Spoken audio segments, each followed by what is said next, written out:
What's up, guys? So before I start the review, I just want to show you I picked up this Team of the Week Brandon Marshall card. His review might not be coming out so soon because I do have like one or two cards ahead of him, so his review might be coming out in a few days. But just be on the lookout for this card coming up soon, man. Anyways, guys, let's get back to the review that you guys came here for. Alright, here we go. Team of the Week Dorial Green-Beckham, 83 overall, short pass, 91 speed, 6'5", 89 catch, 82 release, 90 jump, 93 catch in traffic, 94 spectacular, 73 elusiveness, and 77 route running. Now, when I got this card, I was hoping he would be like a nice little sleeper card.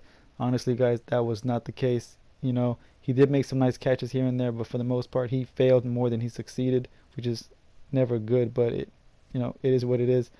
Now, nobody gets a card like this and says, I can't wait to run deep and burn my opponents deep. No one gets a card like this and says, I can't wait to do some crazy routes and watch him burn them. That's not what you're going to get from him. You should only get him if you want to throw the ball deep or if you need like a nice little red zone target. And this right here happened more often than I would have liked to see right here. Catching the ball but then getting it smacked out of your hands. The good thing was that, at least he caught the ball. The bad thing was that would happen. He would catch the ball, hold it in his hands, and then get it smacked out. And right here, I do like a little makeshift. I make him run upfield. I throw it deep. He's wide open. This is an easy catch. And what happens? He gets it knocked out of his hand. Just very disappointing. Like I said, I was hoping he'd be a nice little sleeper. Was not the case. Now, I'm not saying he's a terrible, terrible card. I'm not saying that at all. I'm just saying if you're going up against top tier corners, it might not be as successful. So he's definitely like a rising up in the ranks kind of player. Right here was one of the few times he did get away on the slant. He's not going to burn people with that speed, so just be aware of that. Right here, like I said, if you're in the red zone or any other route that you choose to run with him, just make sure you throw it high. That's the only way I can guarantee that you're going to have better success, is if you just throw it high up. Now, I would only recommend getting him, if you need a tall receiver. Otherwise, I say pass on him. He's not really uh, uh, a dominating player. He's just an average tall player.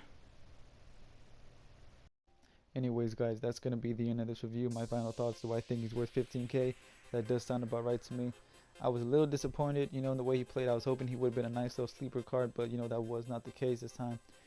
I'm not saying he's a terrible card. I'm just saying if you're going up against the top tier teams, if you're always facing guys who have a Rondé Barber, Team of the Week Sherman, Team of the Week Cromartie, Patrick Peterson, those type of guys, I can almost assure you that they will lock him up, they will knock the ball out of his hands, and you would just be disappointed. But if you're still rising up in the ranks, I would say check him out. Then I'm sure he'll be like a nice little addition to your team. But otherwise, man, I'd say pass on him for now. Hopefully, he'll get like another card down the road that you can try out. So, anyways, guys, that's gonna be it. But like I said, don't forget that Brandon Marshall card will be coming out in a couple days. But before that, I will be dropping that Football Outsider Anthony Barr card. So be on the lookout for that. And until the next time, boys, peace.